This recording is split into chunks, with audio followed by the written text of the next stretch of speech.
Victoria. Good morning, everyone. Welcome back. My name is Michelle Fort. I'm the project manager for student supports with Suny Online. I'm also an associate professor at Suny Empire State. I am quite delighted to introduce our colleagues from System Administration. Dr. John Graham is the senior advisor to the chancellor and a student advocate, a new position, which is great. We'll hear about that. Dr. Graham provides SUNY system with leadership to further our academic priorities and our campus efforts with an eye on improving access, retention, and of course, success for all of our students. You may notice a slight change in speakers. Leah Wentworth could not join us today. However, we are quite fortunate and quite happy. Lisa McKay, who is the Associate Provost and Director of SUNY's University Center for Academic and Workforce Development. And Lisa is one of the central leaders in the SUNY for All initiative. You might have heard a lot about that of late. And we thank her for stepping in and joining us today to talk about this important initiative. I believe she's joining us at 11:30. So I did want to add, though, despite the change to speakers, I think the spirit and intent of the session remains the same. And I think we'll learn a lot about work that spotlights our shared values of care, of support, and inclusive engagement with our students. Please definitely use the chat area. I will be monitoring that. And without further me, let's turn it over to Dr. Graham. Good morning. How are you? Can I be heard clearly? Okay. All right. Yes, thank you. All right. Well, thank you, Michelle. I'm always delighted to meet with outstanding colleagues from the SUNY Online team. Although I may not see her, but one of my sheroes is Kim Scalzo. So wherever you are, Kim Scalzo, shout out to you. And just thank you so much for the invitation. So let me just try to start with my slide deck here. Now, here's something that's really interesting, right? I don't really do sort of self-aggrandizement, but my colleague put my photograph on this slide. And I said, well, no, I don't think I want you to do that. And then she says, well, no, I want to leave it. And I realized that, I'm a baby boomer and I sort of take direction and I don't do a lot of talk back. So I decided to listen to her. And then I took a close look at the picture and I realized that I had a younger twin brother. So if I look a little older, it's probably because of my SUNY time. So listen, I was very fortunate. Chancellor Jim Malatras was kind enough to consider me to be the first student advocate. And quite frankly, with all due respect, I had been working really, really hard and long hours with some outstanding members on my team. And quite frankly, the work, the title rather, caught up with me. And so I was very happy to serve the institution, to serve SUNY, and to serve our campuses. So that's what I wanted to just share about the role. And Chancellor Malatras really, he wants to he gets his own information from talking to student organizations, but he also works with me very, very well, and I work with him very well on just making sure that the students' priorities are addressed and that they are brought to his attention and that we don't take long to resolve problems or challenges, including with parents. So we kind of have that symbolic relationship, right? Let me just talk a little bit about this interesting group that the chancellor wanted us to stand up. And this is called the Student Voices Action Committee. And here are the names of those students. And each of these students have been really, really personally identified, by colleagues across our system and recommended, I would say, in a sense that they would be really good to lend their voice to what the challenges might be at SUNY. Now, here's what's interesting about this group. This group is not competing for sunshine. They're not competing for power, and they are not competing for popularity. And that's part of the reason why we actually chose them. So this group is dynamic.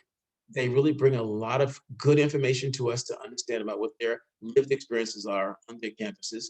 And quite frankly, although we are sharing a lot with them, we are also learning a lot about how we can improve our system. So this slide here shows how these individuals were selected that I just mentioned. So on the left side, I put together a sort of a criteria. And I said, if we're going to have a student voices action committee, what will that composition look like? Or what should it look like? I started there. We wanted to make sure that we were racially and ethnically diverse. We wanted to make sure we had representation with someone with disabilities. We wanted to make sure that we were being responsible and respectful of the LGBTQ plus community, veteran affiliated, student athlete, people who self-identify with a mental health challenge, individuals are studying in the STEM disciplines, liberal arts. We have an international student. We have one out-of-state student, which is really interesting. I'll just tell you a very, very quick story about her. Um, when I reached out to her at ESF, we had the conversation. I said to her, "Hey, how did you choose ESF?" She says, "Well, I'm actually from Indiana, and my dad is an environmental scientist, and I wanted to be like my dad." And so when I was doing my online research, I told my dad, I said, "Dad, you won't believe this, but there's a school in New York that has the word environment in its name." And so she became excited. Her and her dad drove from Indiana to ESF, and they kind of fell in love. And so we have that student with us to bring us our perspective from an out-of-state student who is studying in the STEM discipline. So I thought that was really nice to have that. We also have students who transfer, students who are studying completely, online in the MBA program. In this particular example, we have EOP student represented. We have adult learners. We have students in the EOC programs. We have a medical student in the third year of medical school. And then we have students at optometry and Alfred ceramics. So we sort of check all the boxes. And so the Student Voices Action Committee represents those individuals who would otherwise be unheard and perhaps unseen. So we were being very strategic about working with this group. And so on the right-hand side of this particular slide, you will see these are some of the issues that we discuss, right? We talk about mental health. Obviously, that's really, really important.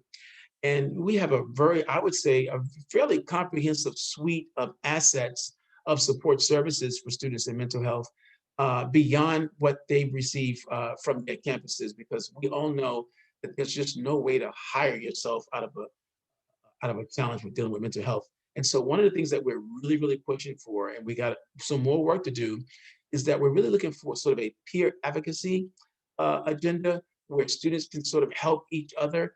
Now, let's not get it misunderstood. We're not asking students to be responsible for his or her peer, but we are asking them to sort of be available if they are interested in reaching out to their peer. And so we want to build a esprit de corps in this particular space. Now, arguably, those individuals who are in the residence life space, they will argue that, well, we have residence life directors, we have resident assistants, they are already the peer advocates. Well, that's a good argument to make. But I do know that, especially in the COVID climate, peer advocacy is a little bit different because we're looking for students that are sort of trained to identify students that might be having some sort of stress in their life, and also a person that they can go to that they can talk to them about some of the challenges they may be facing, which is not always the same with an RA. I was an RA many, many, many years ago, but I can tell you that right now, many of the RAs are feeling as though that they are sort of like policing the residence halls. And so that's not exactly what we're looking for, particularly with peer advocates. We're looking for students to sort of make themselves available through training, through orientation, reach out to their peer in a very proactive way to say, are you aware of the resources that we have on this campus? Let me make a connection for you. Here's who you need to talk to, and things like that. We also spend time talking about disability services. I work with an outstanding colleague, Nasli Kirchian. I mean, she's just great. Any of you that knows Nasli or work with Nasli knows that she can really, really get it done. So she is our leader in this particular space. And so over the next couple of years, we really have Nasli's working on a strategic plan for disability services. And I think she's doing it in partnership in the community system. So we'll see more from that later on with Nasli and her team. And so diversity obviously is something that's important to us. I'll talk about that momentarily. And then of course we talk about food insecurity. And that remains one of our big topics. Some of you may have seen a recent press release that went out that says that Chancellor Malatras is going to sort of launch this, well, he has basically launched this initiative to have refrigerators in some of our dry food pantries. And so I'm going to be intricately involved in that entire process. So campuses will be able to go to a portal, they'll be able to apply in just a few hundred words, explain why they feel that they need a food pantry. I'm sorry, not a food pantry, but a refrigerator in the pantry. And we have to make sure that they have space and the kinds of things like that to make it work.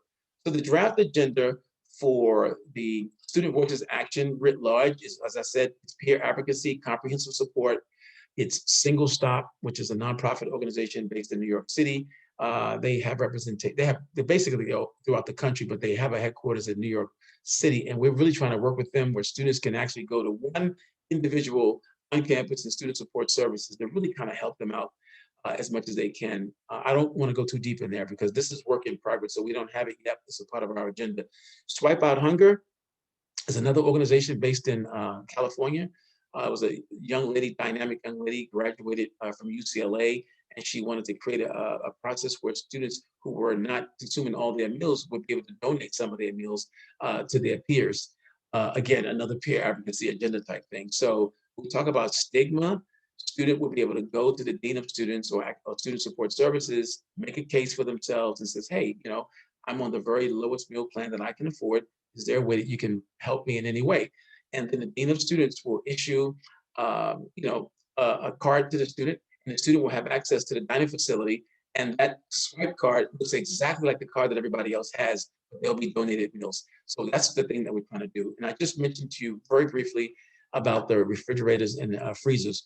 The freezers are going to come second. We're working right now on making sure that campuses that need them will be able to have a refrigerator in their food pantry so that way they can have produce, they can have fresh fruits and fresh vegetables. So we're trying to move our students to a next level of quality. So we're continuing to get that done. So the next thing I want to talk about is sort of our diversity, right? You've been hearing a lot about diversity.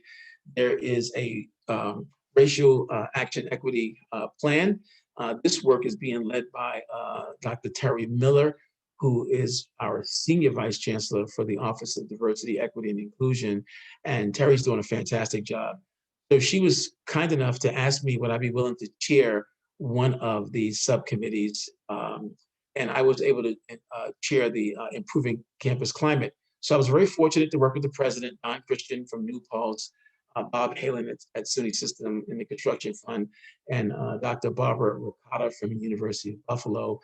And we were staffed by two members, Joanna Kendrick Holmes and Kendrick Cottigan from the Office of Diversity, Equity, and Inclusion, staffing our committee.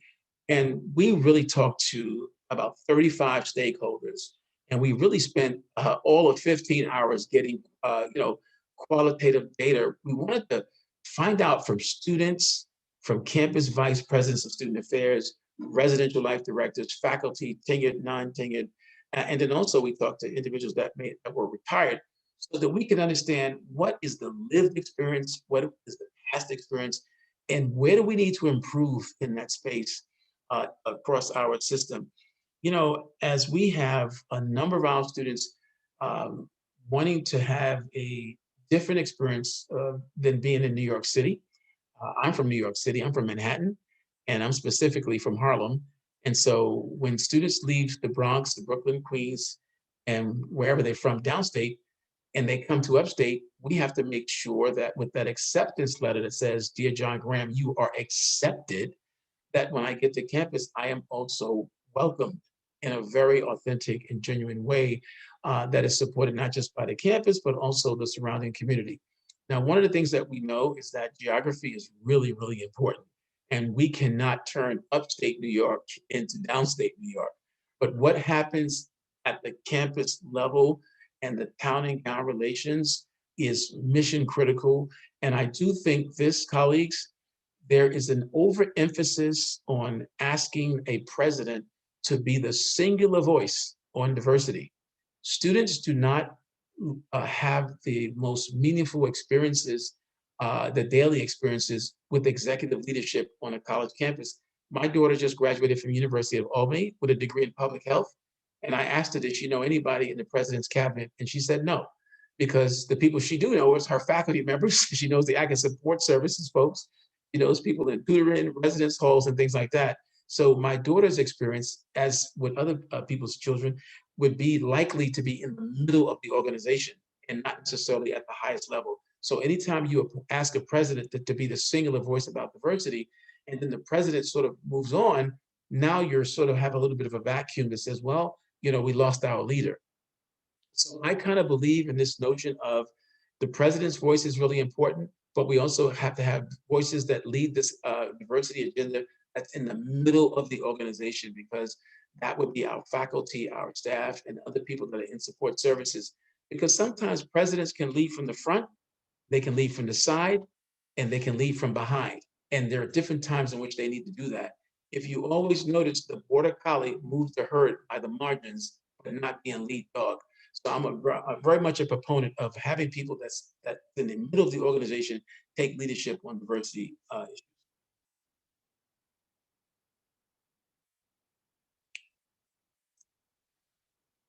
So I'd like to just transition really quickly.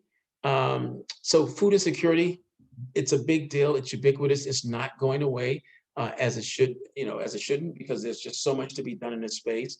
Governor Cuomo came out with an announcement again very recently, announcing the eligibility to sort of assist New Yorkers with SNAP. And in that college space, there's about 75,000 students that are eligible. And of course, we've been working diligently with our community colleges that do a fantastic job in this particular space. And community colleges, to me, are just they're the stalwarts of our system, because they identify students at the most critical stages of their life where they're making transition decisions oftentimes. And so they have the career technical education programs that are most likely would make them eligible to be SNAP eligible. And so we also would like to reach out to our technology campuses, and we already begun to do that, by the way, to ensure that our students at our four-year campuses can have access to a similar experience where they can apply for SNAP. Never think in 2021 that our students have just left high school and they're just coming straight to SUNY. So our students tend to be a little bit older. They have children, they have seen life. And so we want to be as responsive to them as possible. And when students are able to have access to SNAP, especially when they're eligible for SNAP, they can focus mostly on their academic learning experiences and a little less on where's my next meal going to come from. Now, we do have the announcement does talk about enrollment, and we're working on the language. It won't be sort of automatically enrolled, but the students will definitely be screened, and they will have an option to sort of be auto enrolled, as it were.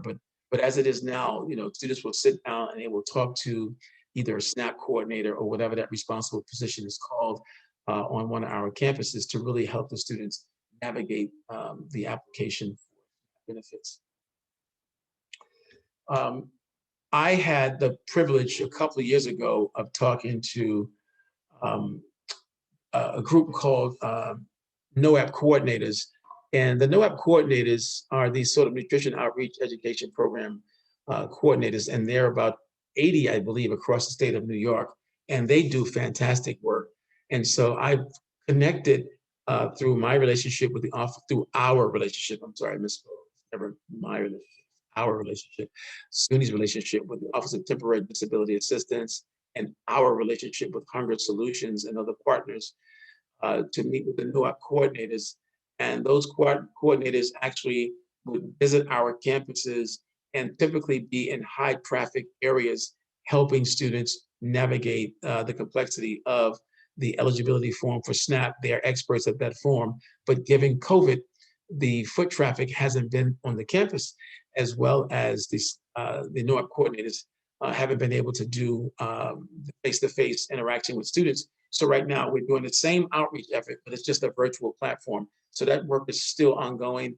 And this is something that we're sort of really going to be circling back on to make sure that students are really getting the types of opportunities they could be eligible for. We don't want any student to miss an opportunity in that space.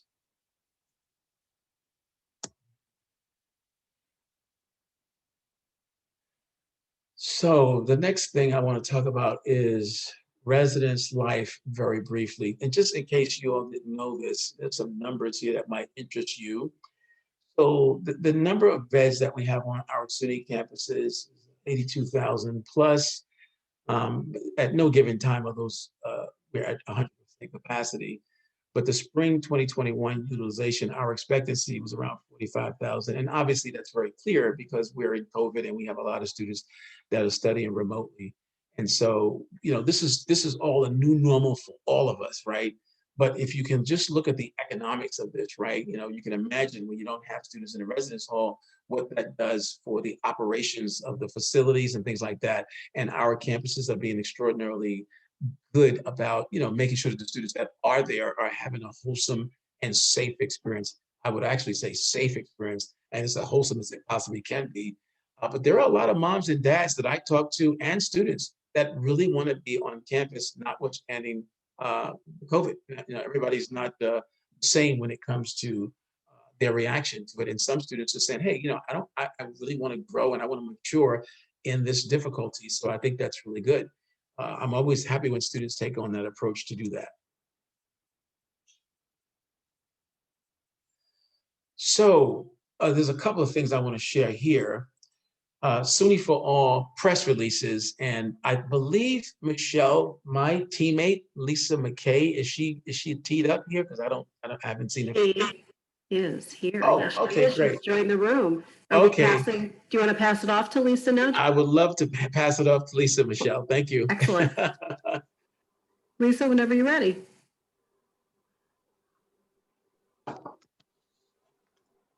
Hello, good morning, everyone. It is indeed my pleasure to be here today.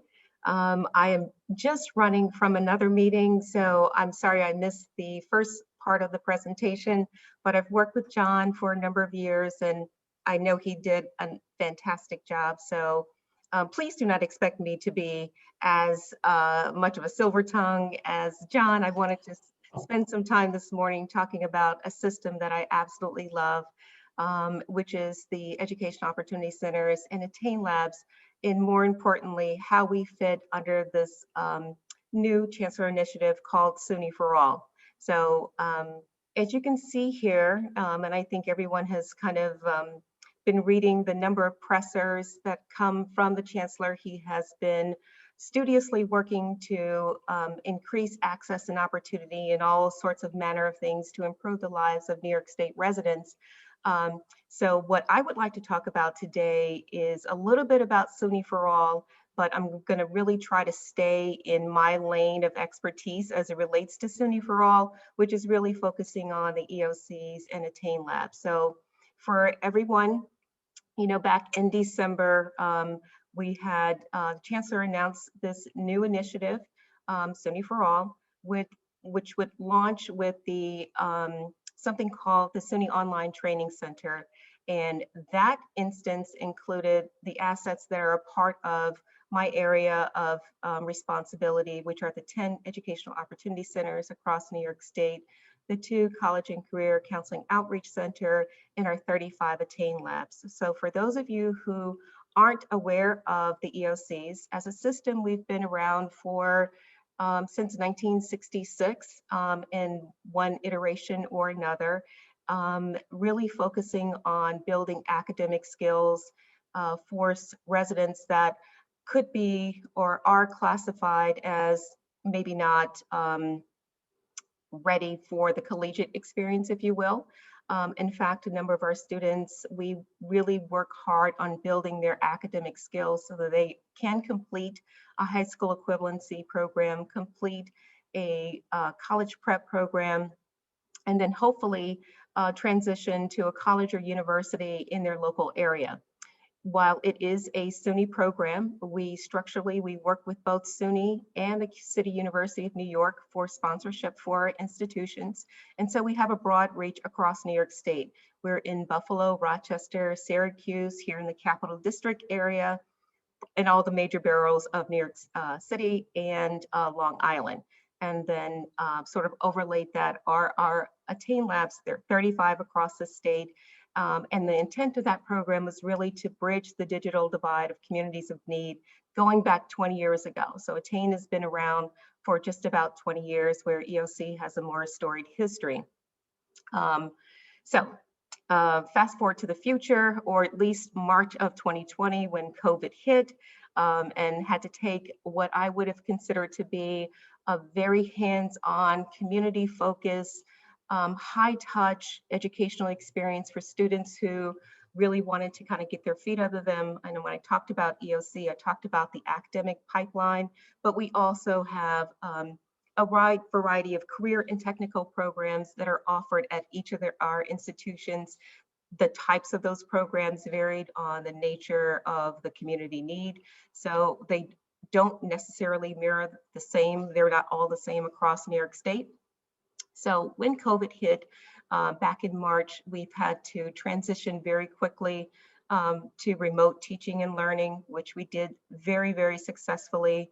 I used to teach that or tease our system that we are kind of like a barge. It took quite a bit for us to kind of turn the corner on some things that we have been talking about doing for a while. But we hit the waves on a ski-doo in March and swiftly made this transition. And so I'm very proud of our system. And I know that there is some questions in the chat, so hopefully I can get to those at the end. So I wanted to kind of move us forward to where we are, where the chancellor looked at this resource as he's been doing his evaluation around New York State and saying, hey, what can we do to broaden access since we're all working remotely? Can you take that to the next level and offer something asynchronously, meaning on demand for your students, no matter where they are, whether they're in Long Island, they can take a program in Buffalo. If they're in Buffalo, they can take an offering in the Bronx. And we said, yes, we can stand that up. And I can tell you that it did not come without some sleepless nights, because as you know, moving things in a way that you haven't worked previously can be a bit of a challenge, but we took the chancellor's charge. And so we launched, or we made available through the Suny Online Training Center sort of portal, all of our academic and career and technical programs and our Attain Labs to New York State residents through an RFI process that's on Suny's website. Right now, we're in the final stages of standing up the asynchronous programs. And so there's been quite a bit of work over the last couple of months to ready that for this March 1st launch. And if you could see in phase 3, the programs that we will be launching, which is high school equivalency, college prep, computer entrepreneur, child development associate, civil service exam prep. College prep is on his twice because we need double the numbers in that college prep program, customer service, emergency telecommunications, and teacher assistance.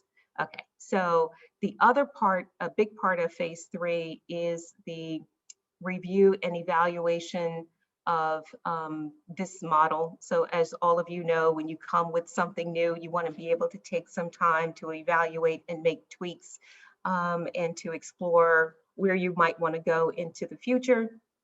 And then phase 4 will be the expansion of the services. And we already know that we have at least 2 programs that will be offered asynchronously sometime between now and May.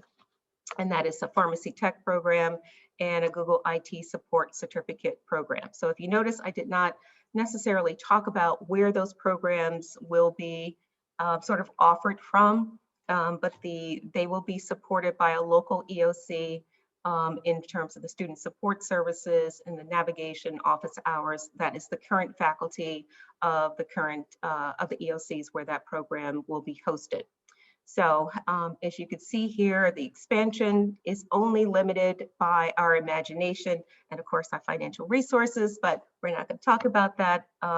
We know that we do have some capacity and we want to make sure that we can expand that all around New York State. So Suny for All, in terms of an idea, is how to bring together all of the resources of the university to broaden access and opportunity. So there are some things that would interest those that are not, quote unquote, in the EOC pipeline. And that would be the pre-op medical opportunity program, that would be the, the waiver on application fees for low income students. That's not necessarily in my area of responsibility, but there are a number of new initiatives that will be coming under the SUNY for All umbrella. So that is my piece today, and I look forward to answering any questions that you might have. We certainly are stepping boldly into a new future and are always looking for opportunities to share what our system is and how we can serve the state. So thank you for your time and look forward to hearing any questions that might be sitting in the chat. So I think I saw two, Lisa. The first one was from Diane. She wondered how, Diane Hamilton from UAlbany, she wondered how long the equivalency, the high school equivalency and college programs generally take to complete. So if you're in a traditional high school equivalency program, as most of you know, that would have to be self-paced based on the needs of the students. Some of our students do come in at lower educational levels, sometimes the 7th and 8th grade level. So there's quite a bit of time in order to get to that certification.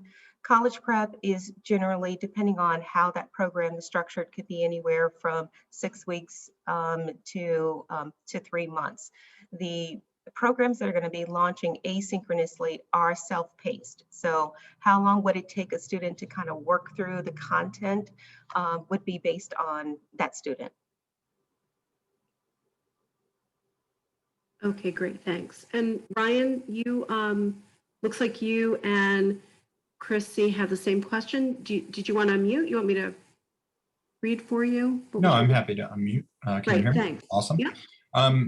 Hi, so some of the programs are in direct competition with the community college sector.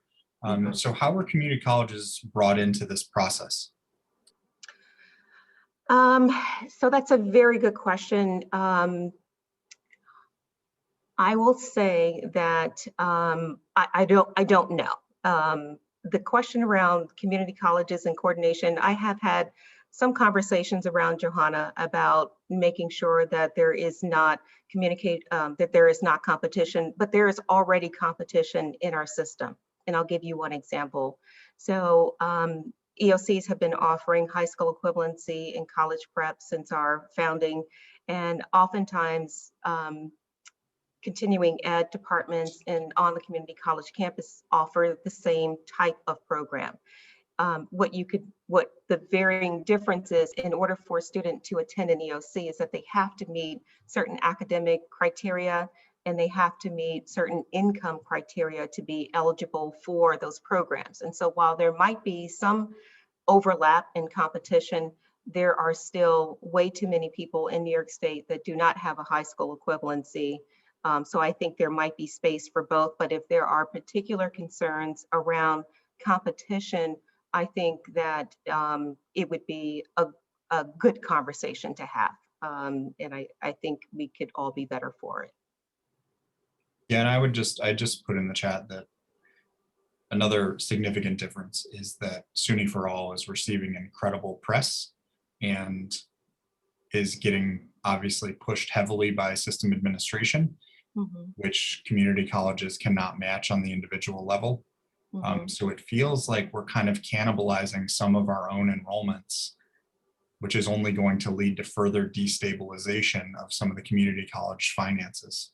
Yeah, I think that that concern is might be a bit premature, looking at the numbers of what we're seeing in terms of women. We could see the jumps in terms of the number of people who see a press release and there is interest. But I can tell you that a number of those interested parties don't ultimately end up coming to an EOC or attain for our services. And we have been trying to make sure that interested applicants get referred to other resources that might be more appropriate. And so we are being very collegial, but I hear your concern about the press release and what it might mean, but I can tell you that from where I sit looking at the numbers, right now, today, it's not making a significant dent in the community college numbers right now. You know, Michelle, one of the things I would like to just add to the colleague's excellent comment and Lisa's answer, and I won't mention any particular institution, but some of our four-year campuses, believe it or not, and I see Roberta has a question, so I'll be quick. Some of our four-year campuses in certain majors are actually lowering the standards a little bit. So instead of a student going to the campus that says state college, they're going to go to the university because the university has lowered their standards in some programs where it was otherwise difficult to get in. And so that could also be perceived as quote unquote poaching, as it were. But I do think, notwithstanding that example and the question that was posed, you know, I think that the future belongs to the institutions that are going to be able to do the ordinary things extraordinarily well. Now, I was very fortunate 8-9 years ago to work with Lisa McKay, and I was the executive director at the Manhattan Educational Opportunity Center. People with whom I interacted with on a daily basis, they were not necessarily college ready. So they weren't competing to say, hey, I'm coming here because I can't go to college. College was a little bit out of reach for them. You know, so that really wasn't, they weren't necessarily offering themselves up to say, I'm coming here as an option. No, the Educational Opportunity Center, as Lisa mentioned, it's a very high touch organization by design, and students are able to sort of, you know, get the types of support above and beyond what a student who would be ready for college, because a student ready for college is already at a certain type of decision point. When you go into an EOC, it's a little bit different. So I just would hope that as we sort of continue to grow as a system, that we look at what we're really, really good at and really accentuate it as best we can, and maybe even sort of reframe and reimagine how we attract our students. And more importantly, what happens on the back end of the experience? What happens on the back end? I come to college X, I come to college Y. What type of services and experiences am I going to get that's going to support my major? And then how will I be transitioned into a place of an opportunity for employment? So I do think it's an excellent conversation that you had. I thank our colleague for raising the question, but I think Roberta had something to say. Hi, thank you. So I actually would like to frame it more as the EOC centers are more of the feeders for the community colleges Yes. and the feeders for the universities and our future, you know, doctoral candidates and faculty. And being from UB, where we have a wonderful EOC with great faculty and staff, I have worked very closely with them. And also many of the resources, I believe, are available to New York residents, which would include other SUNY students. So the community college students should be able to go to the Attain labs and seek assistance to support their work as they're going through the community college, which hopefully maybe they came in through the EOC. And other many resources in addition to supporting our community. So I am a huge supporter of this great, you know, SUNY for All initiative. I think that it resonates a lot, and I would love to try to follow up and find out if there's any way I can be of better assistance to this effort. So thank you for this presentation. Thank you. I will let Dr. Adams know that you spoke well of his EOC. So thank you for that. Thank you for those comments.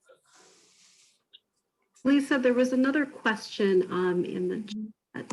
Let me scroll up a little bit. It was posed by Maureen. Where did you go, Maureen? I know you're here. Maureen, did you want to unmute, or would you like me to read it off for you? Sure, that's fine.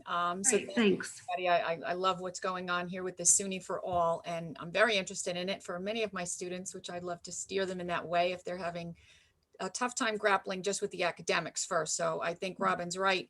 It's a way to sort of get them into, I can learn, I can do this. But one of the biggest challenges we've had with our students, especially with the move to remote, is we're losing them quickly because they don't have the technical skills.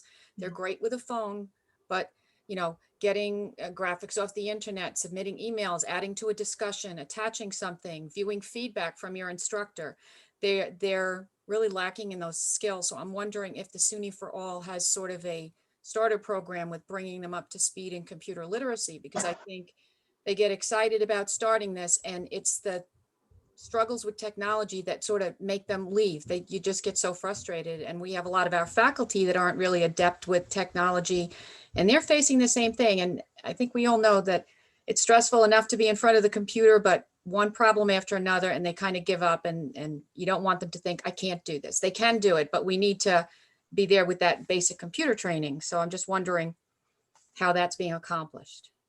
That's a great observation. And I think, for our system, we do a lot around basic digital literacy, and had done that in person. Part of the evaluation that I'm hoping we can do pretty quickly is make sure that we're not leaving people behind. Our typical student already has some challenges with accessibility. So we want to make sure that that's a part of the evaluation to see if even this modality of learning is something that, is that they can be successful with. We are acutely aware of that being a potential problem. So thank you for that comment.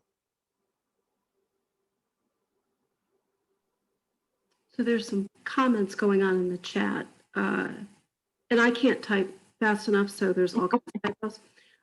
So Kim, did you put, I think, an interesting bridge comment in the chat? Could you maybe expand on that a little bit? Yeah, I think this question of competition comes up in multiple conversations. And, for me, I think if there are individual campuses who have questions about that or are concerned about that, I would encourage them to reach out to Lisa and or to the EOC that's closest to your campus, if that's what you're concerned about, and really have that conversation about what are you doing, and is it exactly the same? Are you serving the same audience? How can you work together, and how can you support each other and complement each other? I think if there is direct competition, or if I should say, if there is true duplication of what you're offering and who you're serving, I think that would be obvious, and there would be, a willingness and an intent to work together to figure out how to minimize that, right? So, but I think it starts with a conversation. And my other question is, what data do we have around that? So Ryan, I think I would be curious to know, what we know about this in terms of data and numbers, and, is this, how much of this is, real versus perception? And I don't mean to say that it's not there. I'm just acknowledging that I don't know. And so it's hard for me to say if there is or there isn't. So that's all I would just offer, is I think that SUNY is big. We are very complex. We often talk about how do we break down the silos. This is, I think, an opportunity to do that and to just come together and have the conversation. Mm-hmm. Thank you, Kim. Breaking down silos and building pipelines. I think that's what we're trying to do. And I just wanted to call out Diane's comment also in the chat, that there's a piece about being planful, right, and sort of welcoming all kinds of students across SUNY, which, open coordination hopefully would fetch. Alex, would you like to say your question, or did you say your question in the chat? I don't know why I put it in the chat for Dr. Graham, and I was just wondering if he would mind talking a little bit more about how the online student lens is being incorporated into your Voices initiative. Well, listen, thank you so much for the good question. And we purposefully identified a couple of students for the Student Voices Action Committee to sort of help us in that space, because we know that if you sort of are an undergraduate student, you're having one experience, and if you're a graduate student, you're having another. So we were very fortunate to get a student that was doing a 100% MBA program online. And so we were actually asking questions. What is that experience like? Have you been able to get the types of support that you would get from the in-person experience? Well, the good thing about this particular student, because oftentimes we have a number of people that study MBA, but my contention is that if you're not focused, it's going to be moving burgers around. So this student actually got her MBA and graduated last semester. So here it is, a student at an entry point from online program, 100% online, was able to get the academic support that she needed. And I asked her about the faculty experience, the academic support services, the technology, the interaction with the professors, and she gave us a check box, which I was really, really delighted to hear. Now, of course, on the undergraduate side, it's a different level of, respectfully speaking, colleagues, maturity at times, and also making the transition from the in-person to online. And so some students were saying that the access to maybe the faculty member wasn't as quick as they would like it to be.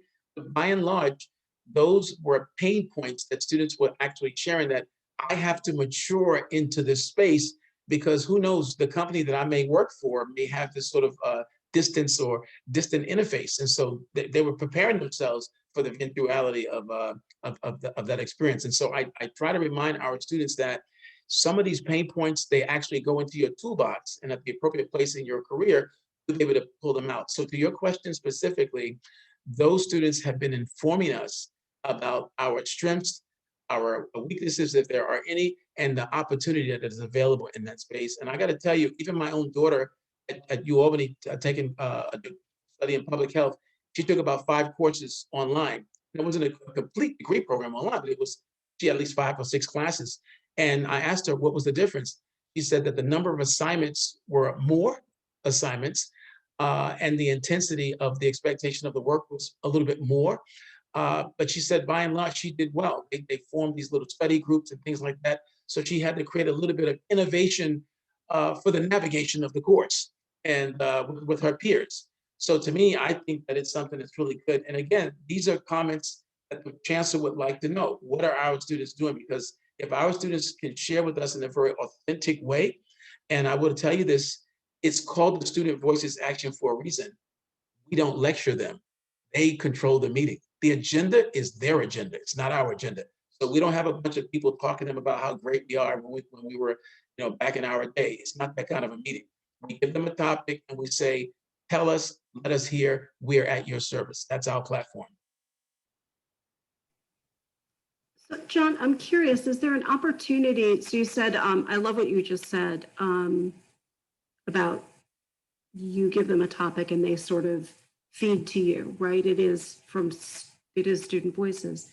Are there opportunities for those of us on the call or, across SUNY to maybe inform some of those questions that you're asking, right? So if we're in a whatever meeting and we say, I wonder what that group thinks. Hey, John, ask that group this thing, right? So that would be a great way to leverage this amazing, rich content.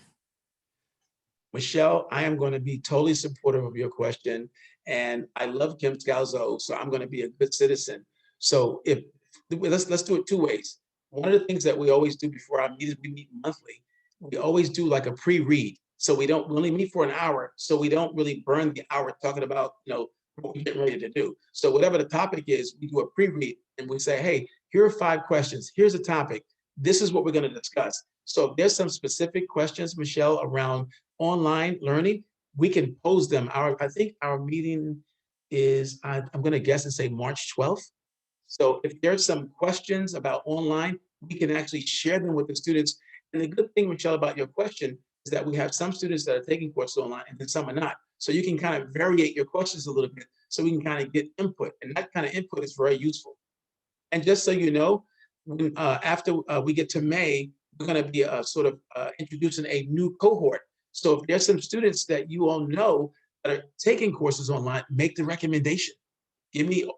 Nominate somebody from an undergrad and somebody from a graduate program, and they can serve on the committee. And that's how we learn.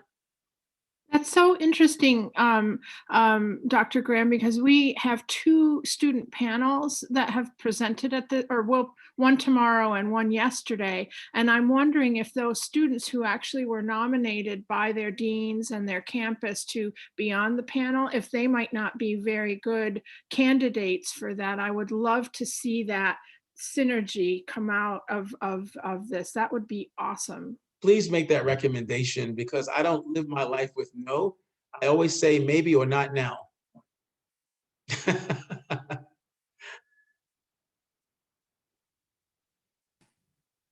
Diane, that question was for John, correct? The information dissemination, okay. So Yeah. we go up just a little bit in the chat. Diane wonders if there's a site, sort of a specific place where information dissemination can happen relative to those group conversations, or even for input from our side. Are you? Are you? Wait, is that a question for me, Michelle? Yes. Oh, Yes, it I'm is. so, That's know, okay. yeah, you know what happens when you don't think the question is for you, you only listen with one ear. So I'm sorry. You're a busy man. Yeah, no. So Yeah. I would say this, we do have a website, and I think our website is up, it should be up and running now. I don't remember if you type in like SUNY Voices Action Committee, it'll come Okay. up. Yep, Yeah, we'll and find we have a place where you can kind of, like a little depository, you can just kind of put some information there. And Michelle, if there's a short landing with that, we'll just do it sort of the old fashioned way, and I'll make sure, send it to me, and then I'll make sure that our technology public facing website is doing what it's supposed to be doing. But as far as I know, the website is stood up. Great. Yeah, and we're glad to know about the website as well, right? So that this is all good. Oh, I think somebody just put it in the chat there. So. Let's see, Diane, yes. Oh, so just Teresa from Oswego said hearing student feedback and perceptions help us, right? Because our course designers, of course, work across students and faculty for online course development. And without that student input, we don't know, right? We imagine that what we're doing is current, and we've heard a lot of that so far in the summit. We hope that it's current. We hope student facing, but I think that SUNY as a system has gotten really very good at remembering to not talk to each other, but rather to ask our students. Yes. Right, for their input and provide opportunities for that. And Michelle, to Alexandra's question, I would hope that the recommendations for those students that she mentioned, we would also consider like one urban student and one rural student, because we want to have that. We're always looking for diversity at every place we can get it. Yes, and I think your opening remarks, John, the sort of town and gown piece, I've thought about that for years, and as a SUNY student, I've thought about that for years. And I think this is maybe the first time I've heard a SUNY system administration representative say, we have a distributed SUNY system, and that means a distributed geography, and geography isn't neutral. And I'm putting words in your mouth and paraphrasing a little bit, but the politics of that with a capital P, I think are super important. And I just wanted to thank you. Oh, thank you. Saying that out loud. I think it's so important. Yep, feedback on student experience is key. This is great. Does anyone else have, we're about 5 of. Roberta, thanks, and Diane, thanks for all the links in the chat. Does anyone else have another comment or question? Hi, Michelle. It's Robin again. Hey. So I added a couple more links into the chat, and so they are kind of a response to some of the questions that have gone through. So right now, a little known fact that Coursera and SUNY have reached a partnership. So every single SUNY faculty, staff, and student, EOC students as well, can register for every Coursera course. So this again reaches to Maureen's comment about how do we give the students the skills, and it's not just tech skills, it's skills how to be a cognitive scientist, how to be a robot scientist or neurosurgeon, or use Google. And also I just added into the chat, the Governor Cuomo had signed a similar Coursera partnership. And so I put the link in there that anybody in New York, not just our SUNY students, faculty, and staff who are underemployed and unemployed, can also register for a free Coursera account and earn the certificates and badges. So that's kind of a critical point, because a lot of them you can go in free no matter who you are, but you're kind of cut off at a certain point. So that's kind of at a really good point right now. And thank you anybody that helped make that possible. just wanted to share. So those links are in the chat. I am going to add them to that other Google document that I started, and thank you. So that was it. Oh, that's great. Thank you so much. And John reminds us that we can save the chat by clicking the 3 dots. And we're just talking about the importance of student voices. We have 3 panels. We had one yesterday, we have one today, and then another one tomorrow. So we're, mirroring that idea of bringing in student voices. Kim, did you unmute? Yeah, I just have one more question. Lisa, back to the question about what the EOCs are doing relative to some of our campuses. Is anything that you're doing from the EOCs credit bearing that would count towards programs at any of our campuses, or is it all non-credit? Currently, we only have 2 situations where EOC courses can receive college credit, I believe, at Hudson Valley Community College and the Capital District EOC. I believe there's about 3 or 4 courses that the faculty on both sides have worked together. And then I believe at Rochester, that has been worked out for a couple of their courses as well, but it's not widespread, and it's definitely something that we're interested in. Great. So all the more reason for our campuses to connect with you to, understand where those opportunities might exist. Mm-hmm.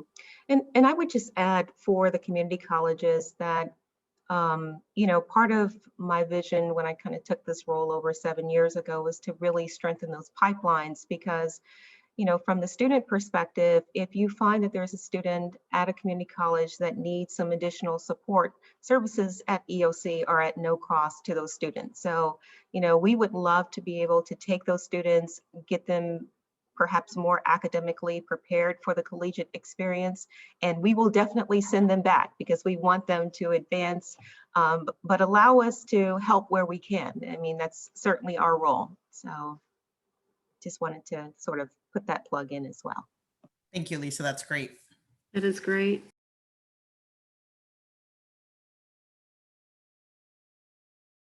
I'm muted. I almost got through an entire webinar without doing that, but in the last 2 minutes, I did not.